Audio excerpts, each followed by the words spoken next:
A fluffy, cute creature, maybe it can be saved from extinction. Let's switch to something less cute. This hastily named creature is called a snow pig, or simply, the Himalayan marmot.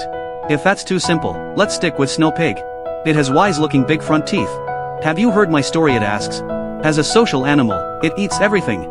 Time flies. Yesterday was Friday, today is Saturday. Tomorrow comes the weekend. My stargazing predicts a romantic encounter this weekend.